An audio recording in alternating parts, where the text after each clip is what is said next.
Let's overview the Revic BR4 button interface, the quick menu, and settings menu. Let's start with the buttons. We've got 4 button interface on the BR4 rangefinder. Fire button, a menu button, and then an up and down arrow button. So the fire button has a couple different functions. The one that we all know is it's going to take a range. So perfect, that's easy. But the fire button is also the button that we use to wake up the device. So you wake it up from either a sleep mode or a power off mode. Just a press of the fire button will bring it into a power on state. It'll bring up the main display. And then from there, you press and hold the fire button to take a range. The fire button also serves in the navigation to kind of save and return to a previous menu. In our original BR series product, we actually had the fire button serve the opposite function. So for all you guys that are BR2 or BR2500 owners, that's going to be an opposite function for you.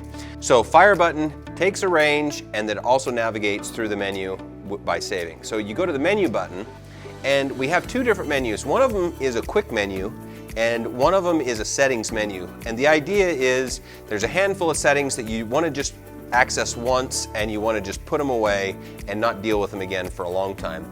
But the quick menu items are things that you might want to navigate to pretty frequently, like brightness or the targeting mode, or even like a temperature override. So what I want to do is kind of go through how those work, how to access them, and we'll take a look at those menus and then we'll dive in. So the quick menu is accessed from the main display by just doing a short press, and that pulls up the quick menu items and ready to scroll.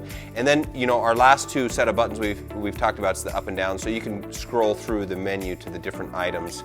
And then again, looking at the buttons, the menu button selects an item for editing. So short press gets you the quick menu, arrows to the item that you want, let's say brightness, and then a press of that menu button, and now we're editing the brightness function.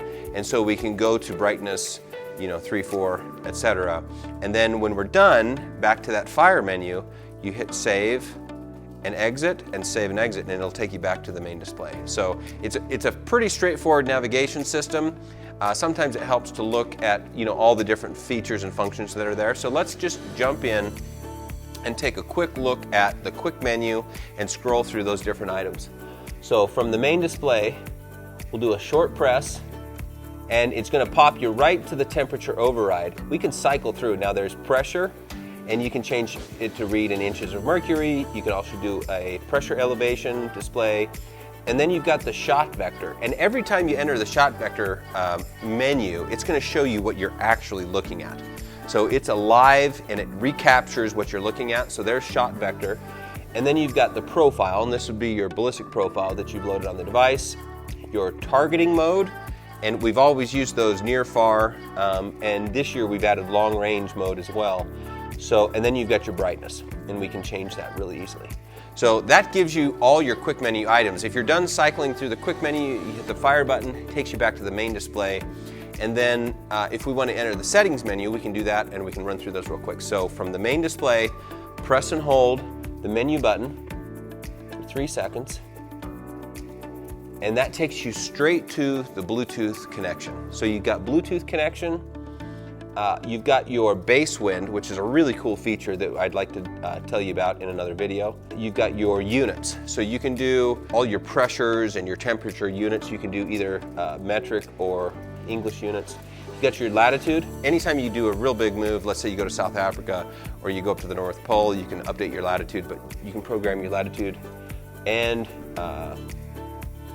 you've got your spin drift, you've got your earth-based effects, you've got your aerodynamic jump, and then another really cool feature, which you probably won't use very often, but you can actually do truing of a ballistic profile on the device. So there's a truing menu as well. So lots of different settings there. And then finally, we'll do a compass calibration on this unit when we ship it from the factory, but usually when you get the unit and you fire it up, there's a compass calibration routine that you want to go through. We'll make sure and provide you a video on that as well. So that pretty much covers the settings menu and the quick menu features. And in general, once you've got a profile loaded up, you really don't have to access any of those features. They're just not things that you use a lot of. You know, once in a while you might want to do a temperature override, but if you've got good device management, you don't have to. So just taking a range, you know, and firing that range will give you all the stuff that you want if you set your device up beforehand. For more detail, make sure you go online, check out the digital instruction manual. It goes all the way in depth, and check out the Revic Optics video series on the BR4 rangefinder.